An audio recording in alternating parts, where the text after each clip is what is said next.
ஆனால் ஏறத்தாழ 3 ஆண்டுகள் ஆனதற்கு பிறகும் உயர்நீதிமன்ற உத்தரவை அமுல்படுத்துவதற்கு தமிழ்நாடு அரசாங்கம் இதுவரை எந்த நடவடிக்கையும் எடுக்கவில்லை.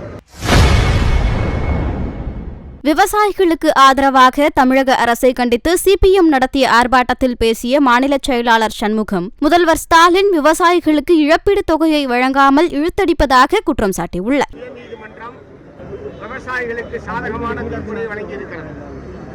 உயர்நீதிமன்ற உத்தரவின் அடிப்படையில் வட்டியுடன் சேர்த்து ஏறத்தாழ 60 கோடி ரூபாய் தமிழ்நாடு அரசாங்கம் விவசாயிகளுக்கு கொடுக்க வேண்டும் என்று சென்னை உயர்நீதிமன்றம் உத்தரவிட்டுள்ளது.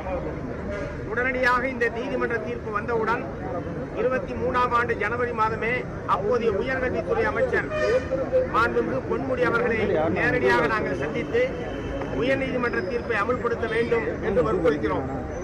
அவர் சொன்னார், இவ்வளவு பெரிய தொகை உயர்கல்வித்துறையிலே இல்லை, நீங்கள் முதலமைச்சரிடம் தான் கேட்க வேண்டும் என்று எங்களிடத்திலே தெரிவித்தார். மறுநாளே முதலமைச்சர் அவர்கள் உயர்நீதிமன்றத்துறை தீர்ப்பினுடைய நகலை கொடுத்து இந்த தீர்ப்பை நடைமுறைப்படுத்த வேண்டும் என்று கேட்டுக்கொண்டோம்.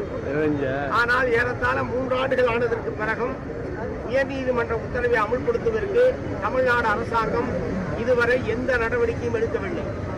நிலம் கொடுத்த விவசாயிகள் 45 ஆண்டு காலமாக இந்த இழப்பீட்டுக்காக காத்துக் கொண்டிருக்கிறார்கள். இப்படி நிலம் கொடுத்த விவசாயிகளை இப்படி காக்க வைப்பது நியாயமா என்கிற கேள்வியை தமிழ்நாடு அரசிடம் நாங்கள் எழுப்ப விரும்புகிறோம். இரண்டாவது, உயர்நீதிமன்றம் உத்தரவிட்டதற்கு பிறகும் தமிழ்நாடு அரசாங்கம் கொடுக்க வேண்டிய இழப்பீடை தரவில்லை என்று சொன்னால் வேறு என்ன வழி என்பதை நான் கேட்க விரும்புகிறேன். இங்கே முழக்கமிட்டதைப் போல ஒருவேளை தமிழ்நாடு அரசாங்கம் கடுமையான நிதி நெருக்கடியில் இருக்கிறது, பணம் இப்போது வழங்குவதற்கு வாய்ப்பில்லை என்று சொன்னால் பயன்படுத்திய நிலத்தை தவிர மிச்சம் இருக்கிற நிலங்களை சம்பந்தப்பட்ட இந்த விவசாயிகள் சங்கத்திற்கு நீங்கள் ஒப்படையுங்க. எங்களுக்கு எடுத்த நிலத்துக்கு நீங்க பணமே தர வேணாம். பல்கலைக்கழகத்துக்கு நாங்கள் இலவசமாக கொடுத்ததாகவே இருக்கட்டும். ஆனால் 928 ஏக்கரில் ஒரு 304 ஏக்கர் என்பதுதான் பயன்படுத்தப்பட்டிருக்கிறது. ஏறத்தாழ 600 ஏக்கர் நிலம் சும்மாதான் இருக்கிறது.